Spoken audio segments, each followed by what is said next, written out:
Life is a journey filled with twists, turns, and the miles in between. And every mile matters, especially the ones we walk together. I'm Tammy Sermon. And I'm Michael Sermon. Welcome to Every Mile with You. This is where we share real conversations about relationships, resilience, and the everyday challenges we face. And the joy, laughter, and love that carry us through. From the big milestones to the quiet moments that mean the most. We're here to encourage you, inspire you, and remind you you're never walking alone. Wherever we wander, we walk side by side. Welcome to Every Mile with You, a brand new unscripted podcast hosted by yours truly, Michael Sermon, along with my beautiful bride, Tammy. This is a podcast born from 38 years of marriage, and it's just real life conversations. It is about where life meets the road, right? Where the bug meets the windshield. So with that, here's Tammy.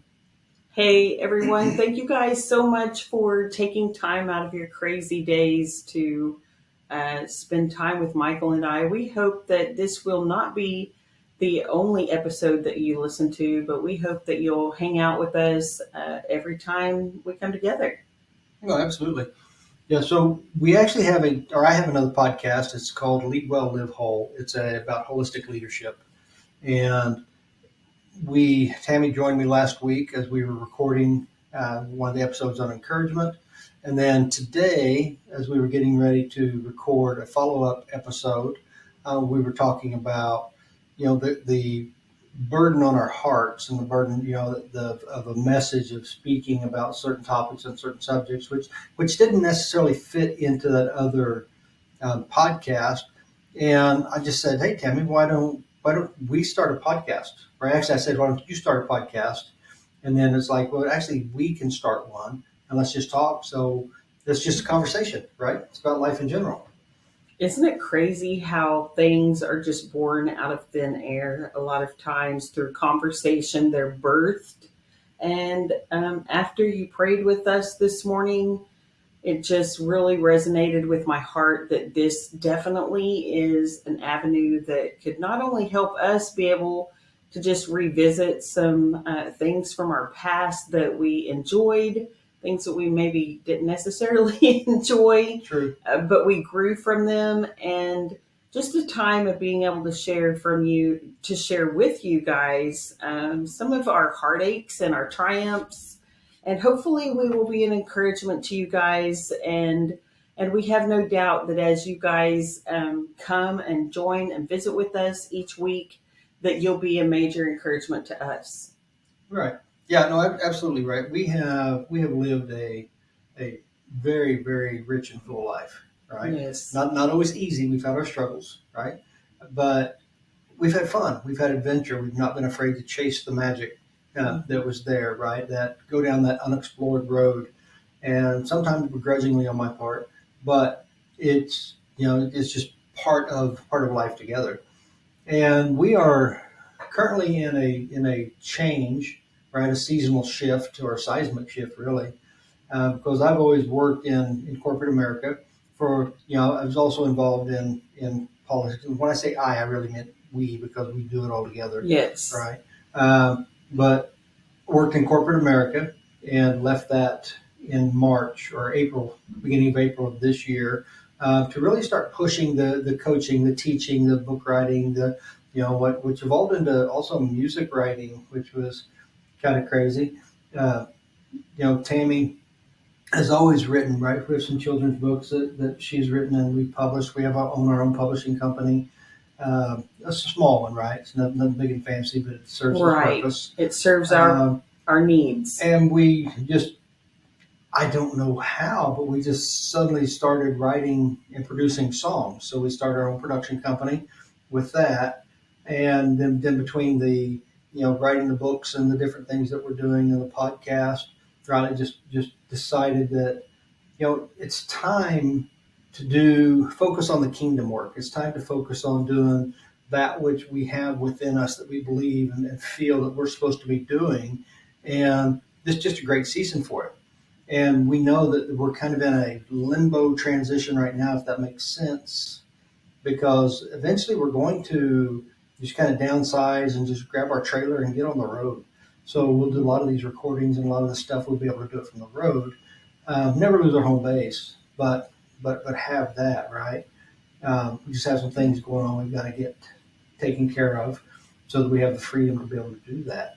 But the last, our life has been a life of changes for sure, and went down a lot of paths we didn't expect, but we went, and we had a lot of fun and adventure on the way. And this last 5 months have been, I think, some of the biggest changes. Well, the most they feel the biggest because they're the most recent. Feel dramatic, very, very dramatic. Yeah. Which is why I use the word seismic, Mhm. right? Oh, right, exactly. Because you think, we all walk through life and we say, I should write a book about that or I should do that. Well, for 38 years, we have been writing books and we've been writing songs, we've been writing poems, we've been writing stories, we've been coaching and teaching and preaching and all of this stuff. Leading and guiding and mentoring and developing. And it's just a season where it all seems to be coming together, right?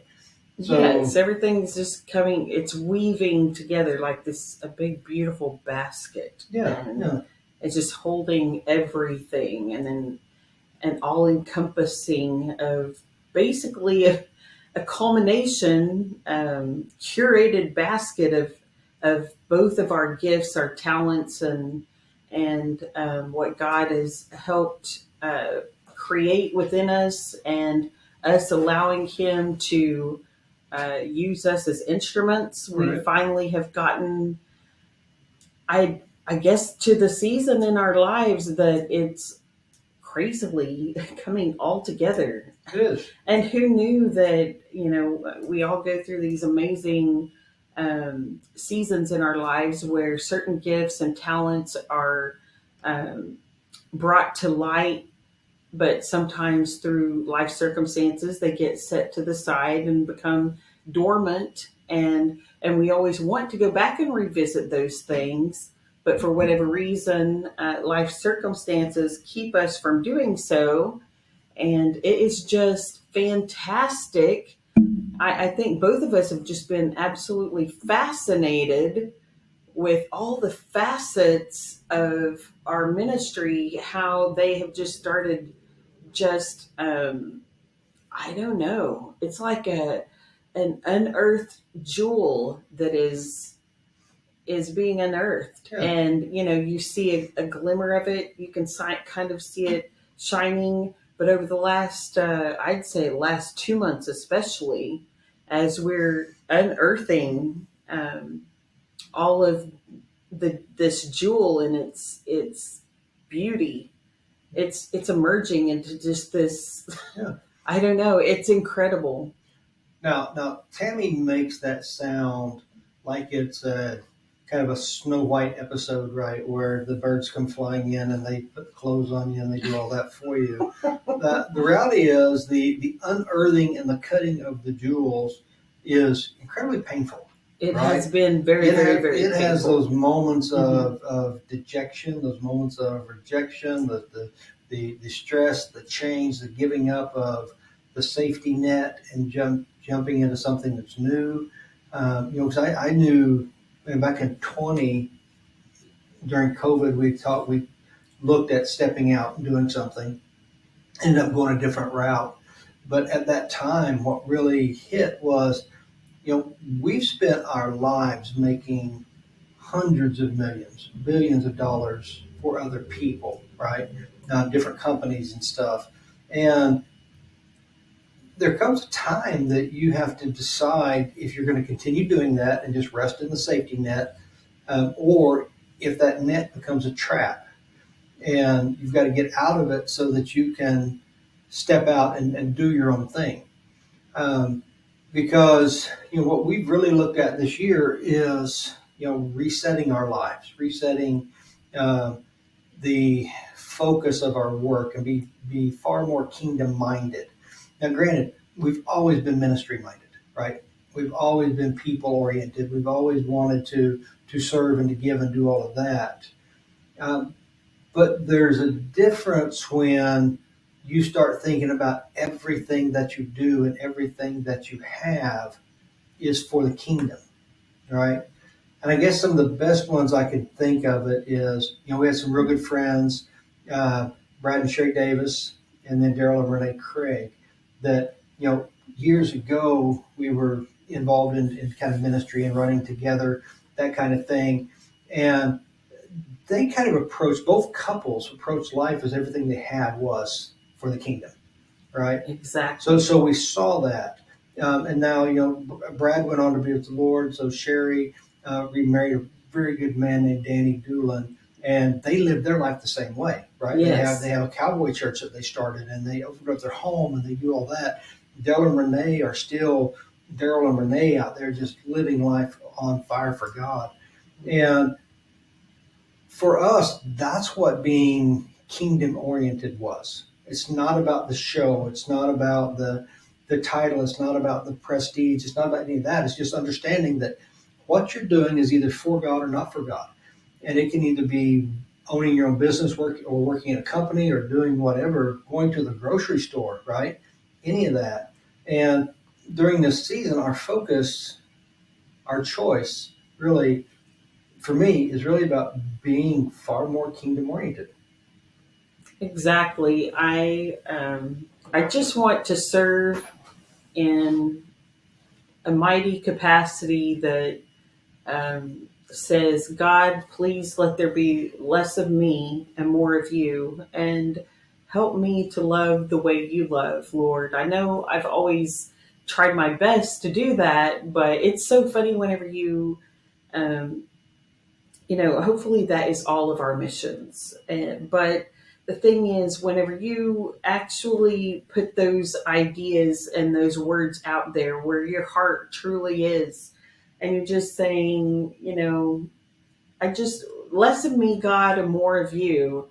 It seems like as soon as you say those words, it seems like your life will turn upside down. Yep. And we have, ever since Michael and I have stepped out in April, I mean, I will be honest with you and tell you that this has probably been one of the more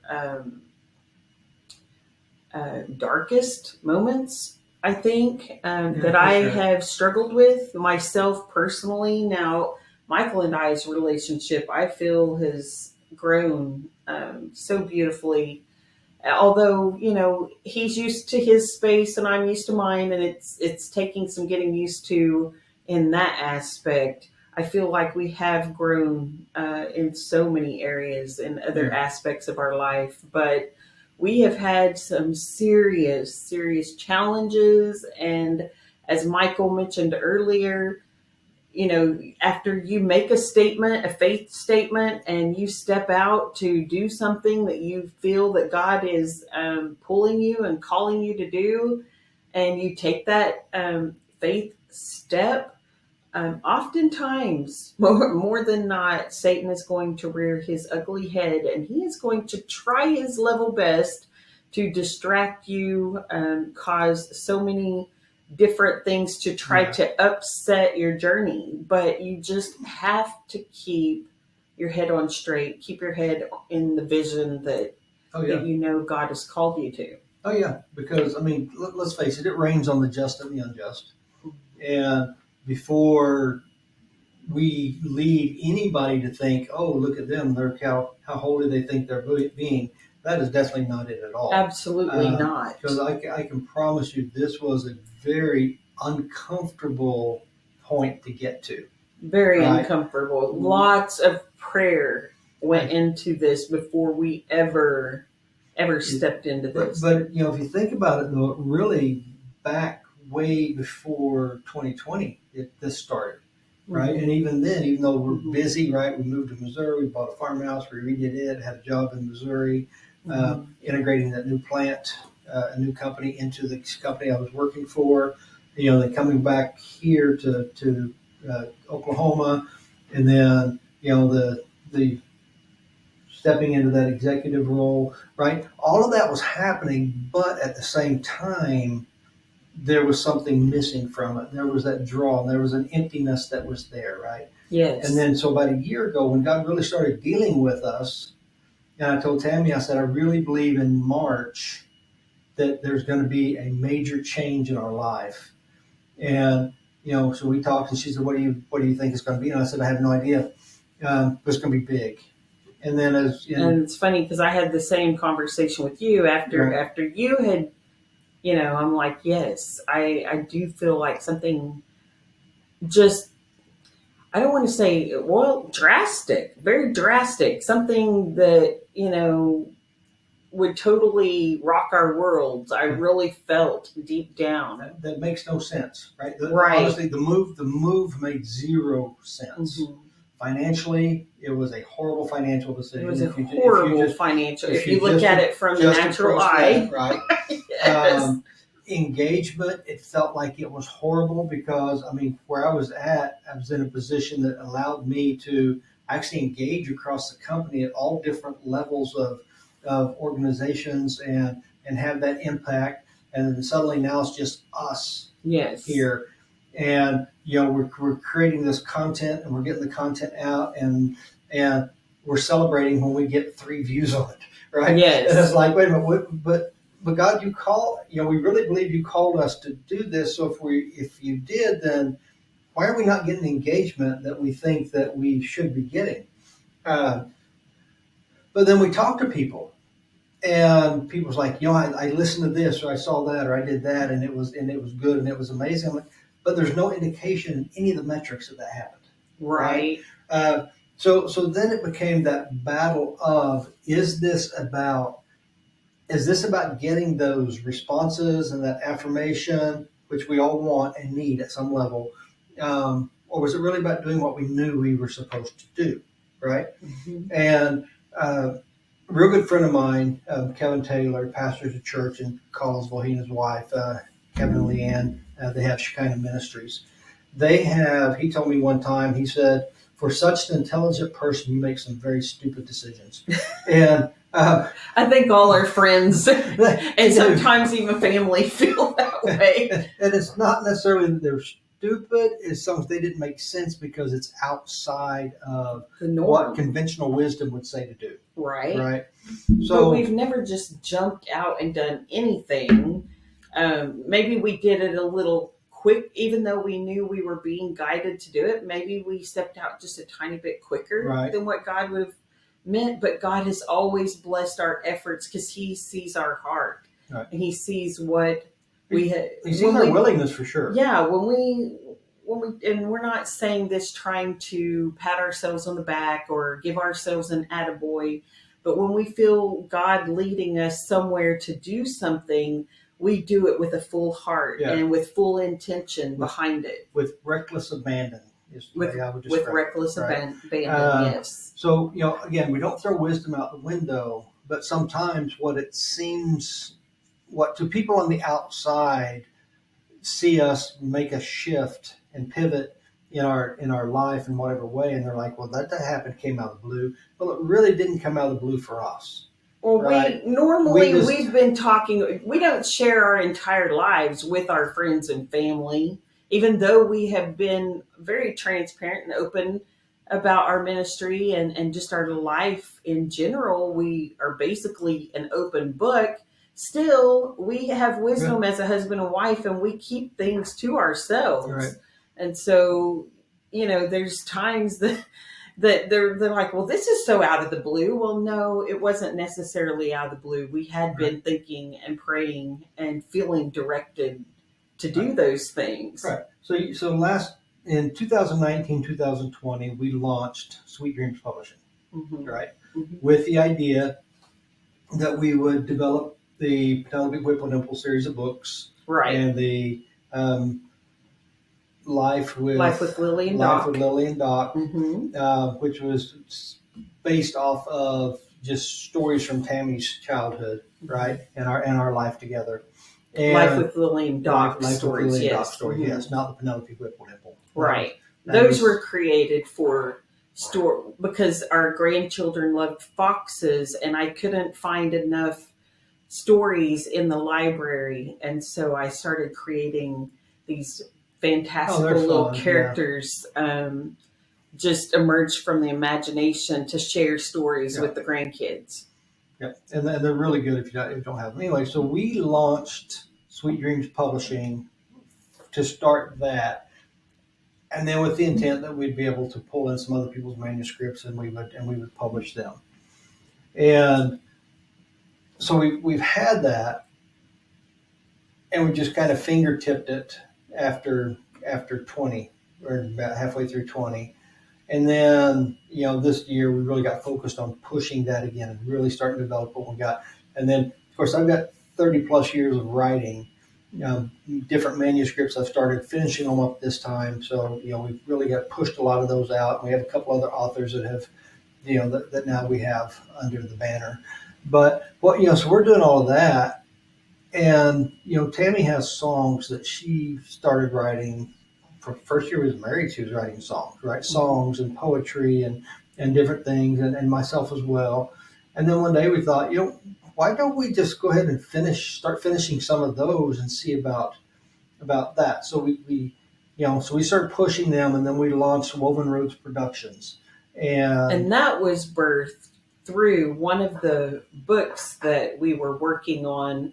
It included a hymn in the book, and I had mentioned to Michael that it would be fantastic if we could actually create a song and be able to offer that with the purchase of the book. And so I apologize. Our little dog hears somebody in the neighborhood. I hope you'll be able to continue hearing us. But anyway, so that was birthed from that. We actually started creating songs to enhance your reading experience from the titles that we are creating, the books that we're creating, to give the reader a different depth in reading, to bring music and to bring music and reading together, to mesh those two worlds. And then it just kind of grew a life of its own. A beautiful. Next thing you know, we have some praise and worship. We have some folk. We have some country. We have some pop songs that are out. But with a few different artists, right? But the praise and worship, especially, it really started just blossoming and growing, because I've always said that we all have a song inside of us, right? We have a natural rhythm that's there, and that in times of stress, in times of trauma, that if we settle back into that rhythm, it helps us find that balance and find that core of who we are again. And once we're there, then it allows us to navigate our way through whatever that turmoil is, or whatever that trouble is. And so for me, especially from having such a crazy depth of emotion during this time frame that I normally don't allow myself to do, right? It led into some really cool worship songs, right? About being alone in the arena, about hey God, I'm still here, I'm still waiting on you, right? But even if you don't move, then I'm still here. And there was a lot of that started coming out in the music then, so we started putting it out. And then now we were talking, this weekend, and talking about, there's a lot that God is doing, and a lot of people that we know. So it makes sense for us then to try to partner more with the people that we know, and really start using, like, some of the worship songs, a lot of the worship songs as seeds into the ministries, right? Mm-hmm.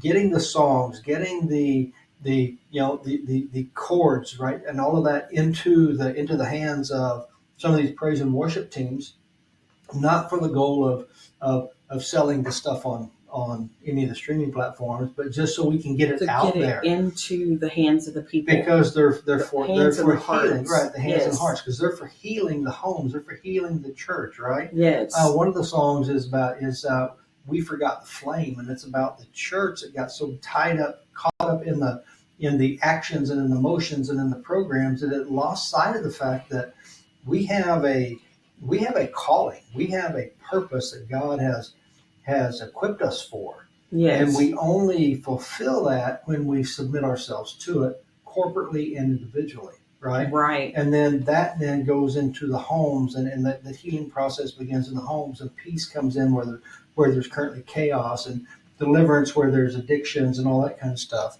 So that's kind of where that sprang from. We have some dear friends, James and Stella Fillinger, and so Michael had created the first two songs, and for the life of me, off the top of my head, I can't remember the two title names, but we've had so much going on in our lives this week. It has just kind of jumbled my brain.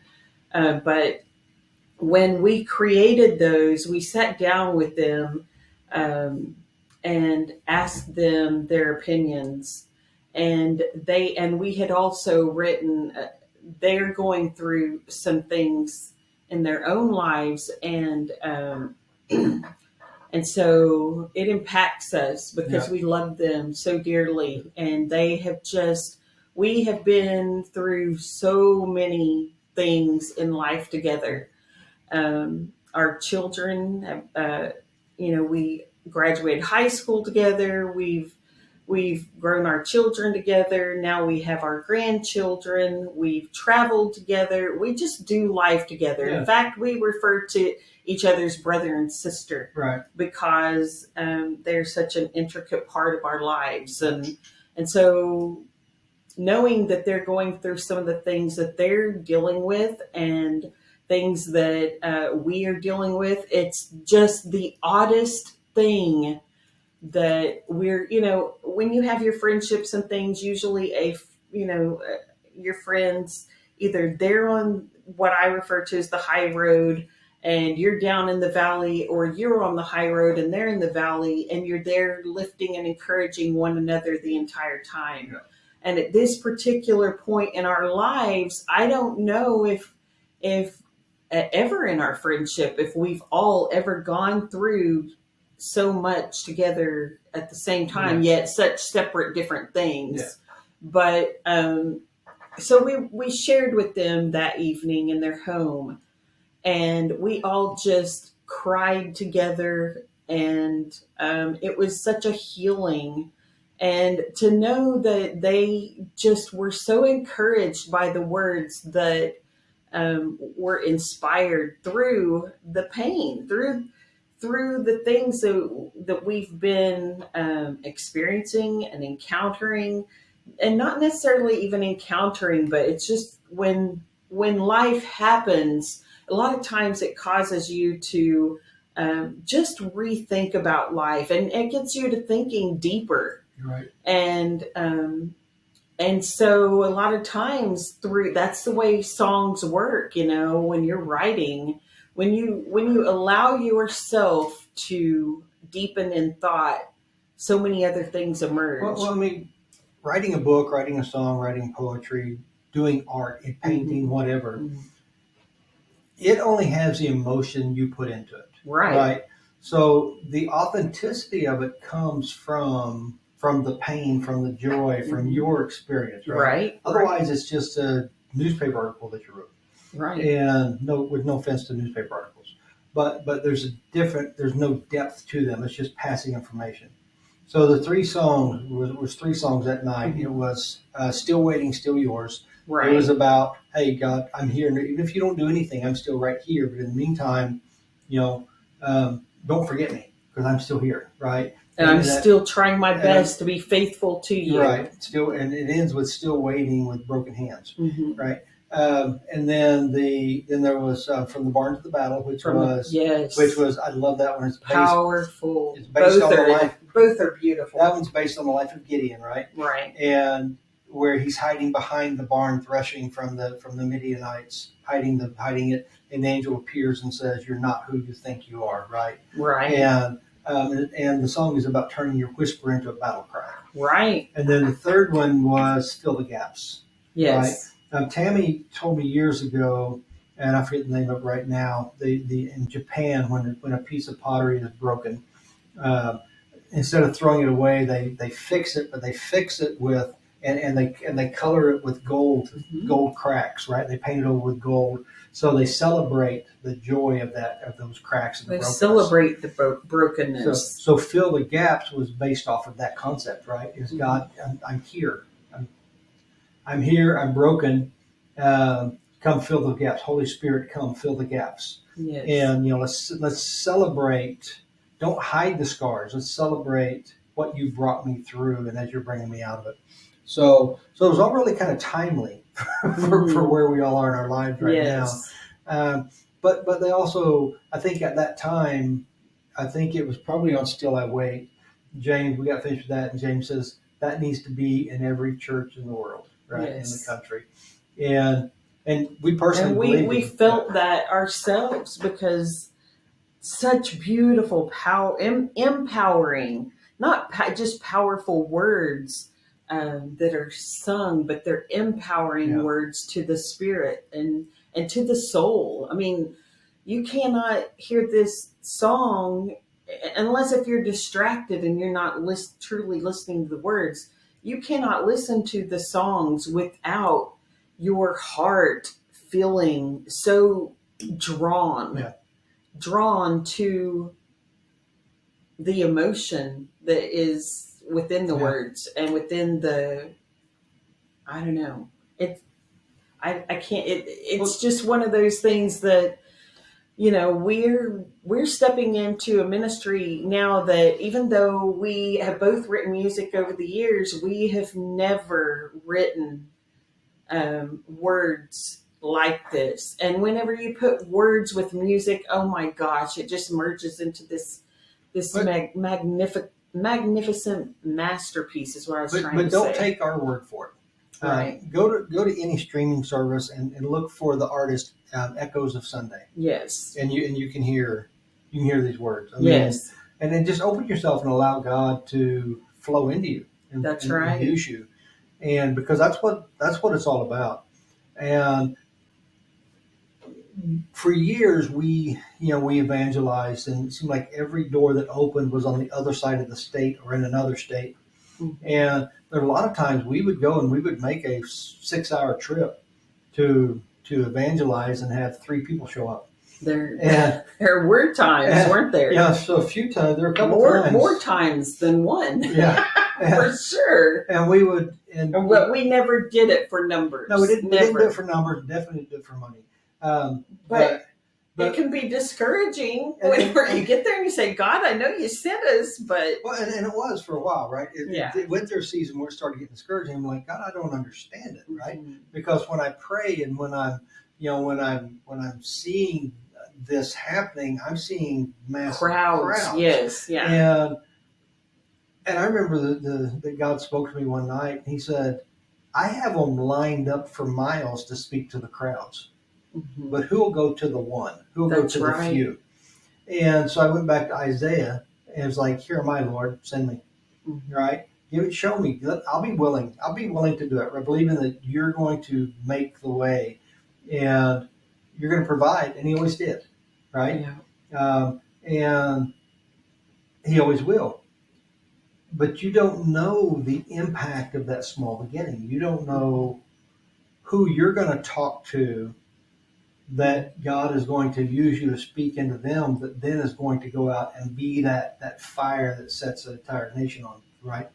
That's right. So that's kind of where life and ministry and all that was. And we just have to come at the end of our vanity at some point too and realize that God may have had you to be there to speak to that one or that 2 or 3 that were feeling incredibly broken and felt so incredibly lost and had lost all encouragement. Maybe someone had lost hope that was sitting there, and God sent you from whatever distance to speak and to pour into that person's life that maybe had just been right at the very verge of, or at the very end of the Yeah. last straw for them. And who knows what came from the obedience that where you met God at where He asked you to be. Um, you never know. You may have been speaking directly into a young person's life that was sitting there that was fighting everything within them, saying, God, I know you've called me, but I don't have the courage. Yeah. But yet that message was what they needed. And Yeah. they may be the ones that are actually reaching the thousands Right. years later. But yet God still used you as the instrument He needed you to be. And that's kind of what brought us to where we are today, right? Yeah. So now we're at the season that said, okay, God, it's time to do something different. It's time for that change. It's time for that next. It's time to bust out of that cocoon and launch into the next level of cocoon. And it's like following and leading, trying to follow the leading to and walk through these doors as they open, right? Because the prayer has always been, God, open the doors that you want open, shut the doors that you don't want us to pass through. That's right. Don't even let us see those doors. Just let us see the ones you want us to go through. The ones you want us to walk through, the ones you want us to knock on, whatever it looks like. So a lot of the things that we're doing now, some of the new stuff we're trying, just like we've always done, comes organically, right? And it's just a natural for us. It's that natural next step. And we know that there's coming a time in the very near future that we are going to, pack up our stuff, put it in the trailer, and we're just going to start traveling. We're going to hit the road. Now We're hitting the road. We'll still have our home base as far as we know right now. Yes. But it is to go out and do that, and then we can live life as we travel around, and we can do the different podcasts and the different things we need to do. But we just have to try to be obedient to that, because in our lives, I spent a lot of years afraid to do anything, afraid of appearance, afraid of perception or whatever it may be, making the wrong decision, the wrong choice, because I allowed my identity to be decided by what I was doing and what title I had, and not necessarily who I was. Tammy more the artsy, free spirit, right? Oldest daughter, so still very driven, right, and very focused, but also willing to see the magic, see the adventure, see the see the road we hadn't traveled down yet, and said, hey, I wonder what's over there. And I'm like, I don't know, we're going this way. And she's like, yeah, but I really like to see that one. And Absolutely. which creates some stress and tension for a while, right? Because one, I didn't, out of concern of not wanting to lose the way, out of concern of not having a good car or whatever it may be, right? I would want to stick to the path, the known, tried and true path. So I had to learn to relax and let go. And part of that physically came when we got our first Garmin out in Arizona, going taking a trip to Arizona and New Mexico. But part of it had to do the same thing in in the ministry, in my walk with God, right? Not let other people decide who I was and what I was going to do and how I was going to do it. And Kevin and Leanne, so as I was talking about earlier, right? We had Tammy. I don't know if you remember or not. We were out at Steak and Ale, and we were eating, and we didn't know them that well at that point. I mean, we did, but we didn't. I don't know if. And that might have been the time that I sprayed him with the lemon juice. That was our very first meeting as friends, when we started becoming friends. And we went on our very first friend date. Yep. And so we were there, and Kevin is a deep thinker, right? Mm-hmm. So we were sitting there, and he launches into the question games, and it's like, okay, if you could do anything in the world right now, go anywhere, do anything, what would you do and why? And without hesitation, I remember I said, pierce my ear. And everybody just kind of looked back. So, what? Yes. You can do anything and pierce your ear? Well, I do remember. right? But as a kid, as a young person, I wanted a pierced ear, and I had stepped at the time and said, no, you don't do that because that's not what men do, right? Mm-hmm. So it was one of those things that somebody else said, no, you're not going to do this. Yes. But I wanted it. Mm-hmm. So we were pastoring a Indian mission at the time. Oh, well, you got to finish the story then. Okay. So we were pastoring this Indian mission, and so Pentecostal Indian mission. So it was pretty straight laced anyway. Bunch of old people in it. Bunch of old people. So that night, that was a Saturday night. That we all went out. Went out. So Kevin and them actually owned a spa. Yes.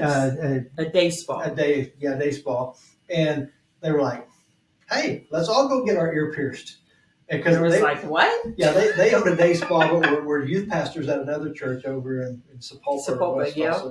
And so we all left the restaurant. We went over to drove over to their place, and we got our ear pierced. And I remember I had this beautiful. All four of us. All four of us pierced our ears. Yeah. I had this beautiful black onyx stud in my ear. Yes.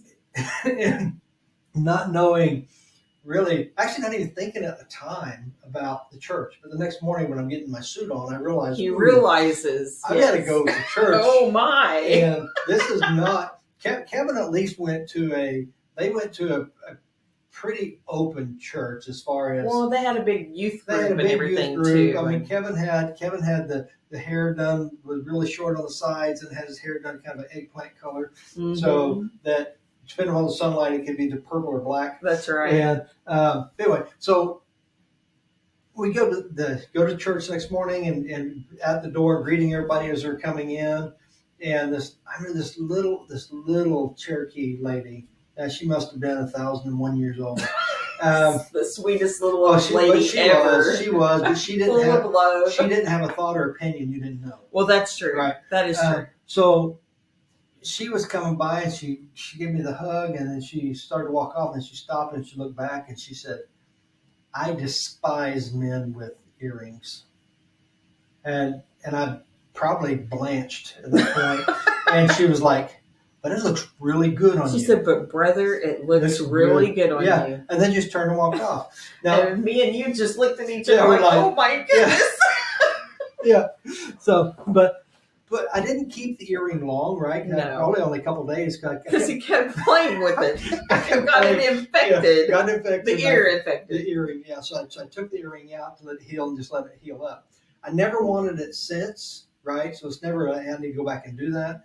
But it broke a bond of fear that was on me, right? Yes. Because after that, I wasn't so worried about what people thought. I wasn't worried about their opinion as much, right? I still cared, right? Because I'm human. Right. But I remember it changed the way I preached. It changed the way I approached people. It gave me a freedom to let myself be me, right? Yes. And I don't know where we were going with that story, but I think we allow life, right? We allow life. We allow chains of our insecurities, our fears, our doubts, and we allow them to weigh us down if we aren't willing to at some point say, you know what, this is enough of this. You know, I was born for better. I was born for great things, and I'm not going to allow myself to hold me back. Yeah. You know, and we choose to move forward. Yeah. And with me, I grew up very early in life. I had a family who my mom and her sisters, they and the brother-in-laws, they all created a band called the Sunlighters, but they became known. They were professionals that traveled tri-state area. They became known as the Haynes Sisters. Yeah. And so we traveled from the time I was probably, 5, 6 years old. We were constant on the road. And even as a kid, I could not get enough of the travel. That it was bred in me, you know, and before that, my mom's family traveled a lot, you know, to small country churches and things. So probably even whenever I was in my mother's womb, there was traveling that was going on. And so that has always been, I have always told Michael I have a gypsy's heart, because I have, it's not a need to not settle down and to be responsible and things like that, because I've been more than responsible in my lifetime, and in every facet of life that God has placed in our path. But the thing, because once again, when God gives us a task to fulfill, I mean, we go in headstrong. I mean, head first, because we want to do our best to serve in the best capacity that we can. But I still have that wandering spirit that is happy. Is I feel free whenever we're traveling, Mhm. and so I Yeah. have taken Michael in the beginning stages of our marriage. I talked him, and I still talk him in every now and then. Michael teased earlier. We actually had tried recording this podcast earlier, and our sound was off, so we're redoing it. But he had talked about how I am the type of person that if there's a private sign on a property, I still want, and no one's around, I still want to explore the property, because there's a really cool gravel road that looks like it leads to someplace magical. And I have to see what's at the end of that road. And I'm the guy that says, hey, I understand that, but it says violators will be shot. She's like, oh, they're not going to shoot us, probably. Well, it probably won't shoot but us. that matters to me. But that right? has mattered to him, and honestly, it matters to me. Yeah. But still, the adventurous Yeah. side of me wants to see what's Yeah. at the end. I mean, there could be a double or a triple rainbow at the end of that road. There could be. You never know. There could be a lot of things there, right? But I remember early on, Tammy was like, I know you don't want to do this, but thank you for doing it. I said, well, I don't want to do it, but I love you and I want to be with you, so we'll go do it. Mm-hmm. And there were things that I wanted to do, right? Because I love rock climbing, and I love looking for fossils and looking for minerals and stuff. Which I know Tammy does it because she's, once she's smart and she knows it's very fun. But she started doing it because I love doing it. I do. Right? We do things because we want to be a blessing to each other. We want to be each other's partner. It's called a partnership. Yep. And it's not about only one person doing the things that they like and they love, but it's both people coming and saying, you know what?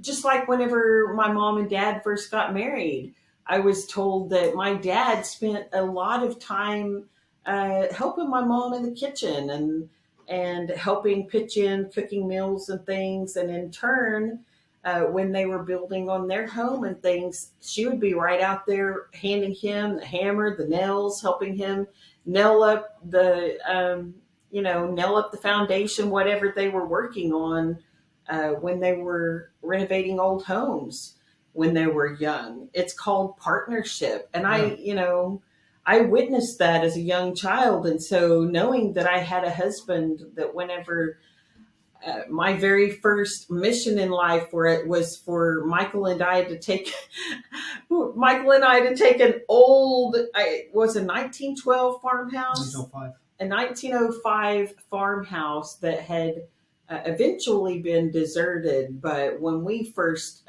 came to know about it, my goodness, the people that had lived in it before, I think they had 32 animals, if I remember, 32 or 35 animals. Chickens, goats, dogs, baby cats, pigs, rabbits. In the house. In the house. Living in Snakes, living in the house. And they ended up moving, I believe it was to Arkansas, and so the home ended up being deserted. Unfortunately, took all their animals with them. They took the animals with them. But I would walk by that house or drive by that house, and that old house was just calling to me. And of course, Michael and I had already had some form of renovating experience, because we, a lot of times early in our marriage, we would work out a situation where we would move into these rental homes, and our landladies, they would always allow us to work on doing repairs on the house in lieu of the rent. And so when I came up with the big brilliant idea of taking this little old, what most people would have thought was a shack of a home, and starting 800 some square feet. It was really nice. no, it was 1132 square feet. But anyway, I have it memorized. But anyway, I learned that from whenever I had to measure the house whenever I was taking design school. Yeah. But anyway, knowing that he loved me that much, that I know he had to think I was out of my ever loving mind. And it was so funny because I told my mom what Michael had agreed to do, and she said, "Well, will you take me over and show me the house?" And I showed her the house, and my mom stood in the kitchen and cried her eyes out. She bawled and begged me for us not to do that. Yeah. And I told her, "But don't you see how beautiful it can be?" And I kept telling her, with a little bit of time and a whole lot of love and a whole lot of energy, this little home can be something incredibly special. But to be fair, not that your mom couldn't see the vision, is your mom and dad had struggled. They'd struggled, but they'd had many times in their life they'd gone in an agreement, Mm-hmm. and they did all this work, and then it ended up getting screwed over. Yes, they did. Right? They really did. So that's what she could see. And I think, but I didn't see that. I thought, wow, Mom, you've always been my biggest. Yeah. You've always been my biggest fan, my biggest cheerleader, Mom, and you're letting me down here. Well, we didn't know all that at the time. We didn't know. Yeah. But what's kind of funny though, because we were struggling, right, on a day-to-day finance basis. Right? And I think if we paid $500 for a car, that was a lot we would pay for a car. Mm-hmm. We'd buy something that would run, and we would run it till it wouldn't run, mm-hmm. and then we'd pay cash for something else. Mm-hmm. And we didn't have the money to do all this stuff. No. But Tammy's dad and Mom and Dad were working on a house, and he was building on their house. He had a paycheck house he was doing. Mm-hmm. And we would go and it's kind of like the Johnny Cash's one piece at a time, right? Whatever extra scraps, whatever scraps and drops and all that he had, we would take all that. Yeah, he would give them to us if we wanted them, and we took every single piece. And the only thing I think we bought initially was we put in a drop ceiling. So we had to put a drop in. Didn't put it in right because we didn't know how to do it, but we did. It worked. Right.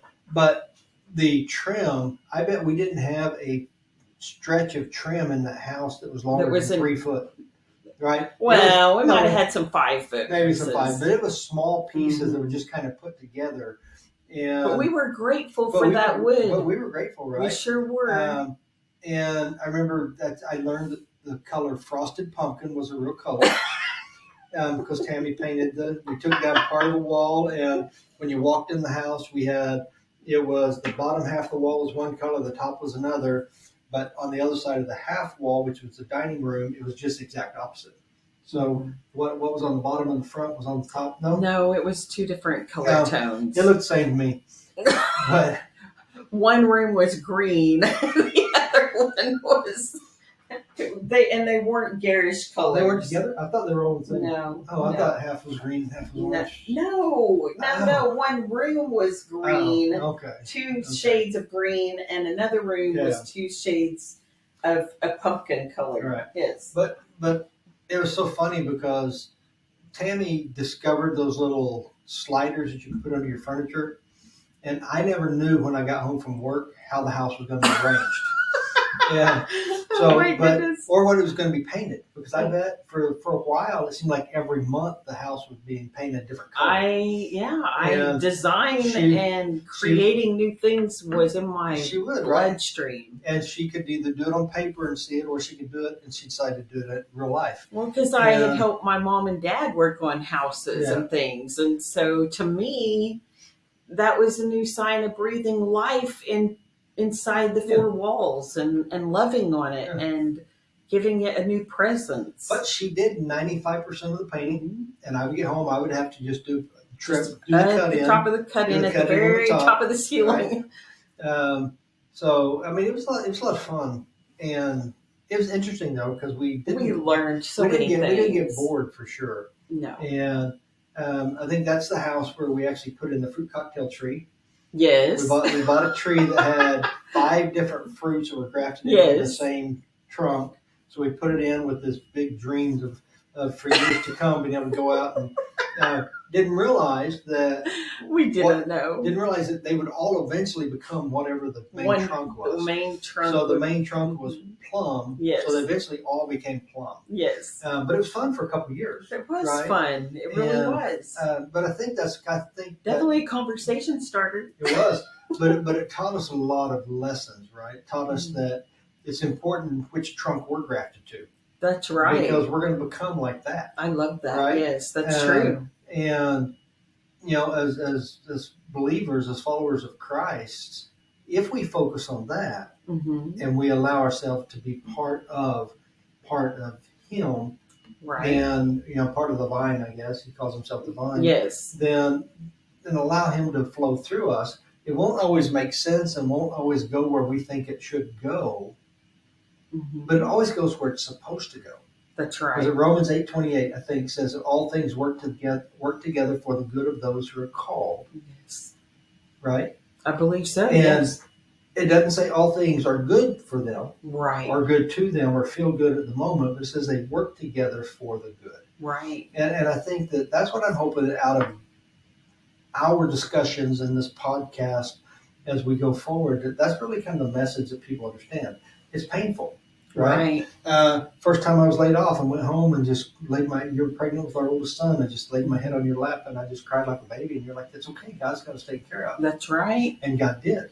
That's right. It came in the form of the pantry never went empty. That's right. There was always a house to roof, right? Something to paint. There was a job that was there that would give us money or something that was there, but we were taken care of. That's right. More than taken care of. Right? We were taken. In fact, we were provided more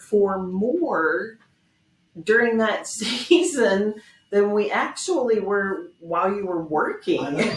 And as soon as I went back to work, it cut off. Right? And was it that time that I can't remember if it was that time because on 2 different occasions. Right. But was it that time that your brother, we kept taking food to him and he's like, whoa, dude, you're the one that's without work. And Michael's like, but God is providing way more than enough for us. Yeah. I don't know if it was that time because there was also a flip to that coin. Yeah, the next time I came home all excited because he got laid off. And I was the one that was crying, saying, oh no, what are we going to do? And he's like, remember, babe, how God provided last time? Yeah. He is not going to fail us this time. And once again, he was correct. I mean, God just came on the scene. Brother Perriman called. He was at church and he's like, hey, you have free time? I said, I do.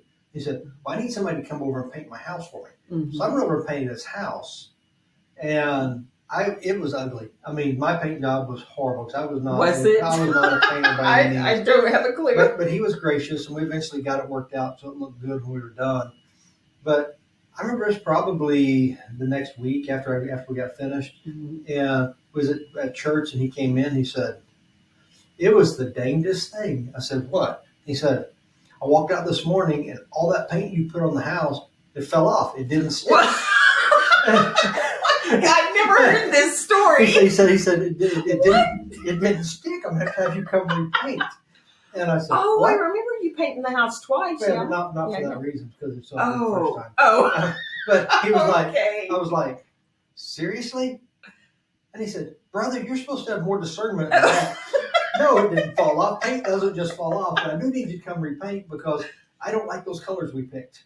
Oh, I said, okay, I'm good with that. But just remember, I didn't pick those colors. That's awesome. That is so sweet. Anyway, but it was part of what we needed. And you helped put on like 2 roofs that year. Yep. We helped help a little lady out at her. If I'm getting the years right, because there's been several times out through at Flint Creek. Yeah, out at fix Flint her roof. Creek. Yep, fix her roof on her little travel trailer, and God provided more in all those times that we would find ourselves like, okay, God, now what? But it was about being open and being available. Yes. And I think that's really, because I know we're getting close to the end here of this conversation. Right. And that's really all I want to encourage you with, encourage myself with, and whoever may listen to this is be available. Yeah. Exactly. Be open to the possibilities of something new and something different. Yes. Be open and available to step out of your comfort zone, because you're not going to grow where you're comfortable. That's right. Right? You have to get pushed beyond that so that you can. And I think that's where that all things work together for the good. It's uncomfortable, but because it's uncomfortable, it sparked us or spurred us to do something different than what we had been doing. And when we do that something different, then it allows God to do something different. That's right. A lot of times we have to come to at the end of the point of when we see a need in our lives and we know there needs to be change, you have to do one of two things for those things to change, right? Either you go to God and you are just open and you lay things before him and say, God, you know that I can't do this. Or you take up the gifts and the callings that you know God has imparted in you.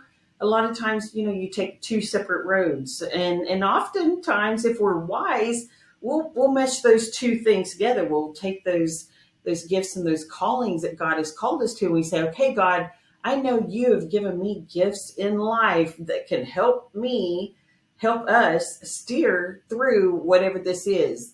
And a lot of times these gifts and callings just come and are birthed through the need that you have. Yep. And but it's even more special whenever we, come at the end of ourselves, give it to God, and then say, okay, God, use the gifts and talents, Yeah. But all three things can work magically if we're willing to be open to it. Yeah. One of the laws of physics, I think it's the first one, says that an object at rest tends to stay at rest unless it's enacted upon by a greater external force. Michael paraphrase. But that's basically it. And then we tend to do that. We want comfort. We want security. We want all of those things. Well, God doesn't use us so much. He does use us, but not as he can't do the mighty things, the great things, until you throw yourself into the arena of the great things. That's right. And the great things come with great risk. And Risk. Yes. I go back to Peter, right? When he says, "If that's you, Lord, bid me come to you." And Jesus said, "Hey, it's me. Come on out." And Peter gets out of the boat and begins to walk on the water, right? So Peter, that took great focus and great courage Peter for had to him step to have his sights that, on right? where he wanted to be. He wanted to be right there where Jesus was. Yeah. Until he lost sight, and then he started to sink. Right. But when he started to sink, Jesus was still there that lifted him back up. Lift him right back and up. That's the same thing he'll do with us all day, every day. Yes. So, hey, I had a great time in this conversation. This has been. I actually like this one better than the last one. So. I do like this one better than the last one. We were really disappointed earlier, but and we just prayed, God, please help us to deliver what is needed today. Yeah. So I hope very sincerely that you received something from this, but honestly, it's just to me very therapeutic. Michael and I just recalling and reliving a lot of things that we have gone through from our past, and even what we're dealing with now. I think it's encouraged me today talking through some of the things we've been through. But if you've got something out of this, like it. Please like it and follow share us, it. Download, share, comment, right? Because I think we're going to have some really good conversations as we go forward, right? And if you have questions about anything that was talked about, if what our hope is that eventually this is going to grow into something much bigger and more beautiful than just the two of us having conversation. And if you feel that you have something of added value that could just really encourage someone else, reach out to us and let's talk about the possibility of us all sitting down and visiting and having conversation together. Again, this is unscripted life. Exactly. And We would love to hear your story just as much as we hope that you're enjoying listening to some of our fond remembrances. Absolutely. All right. Thank you all. And Thank you. until next time. We go.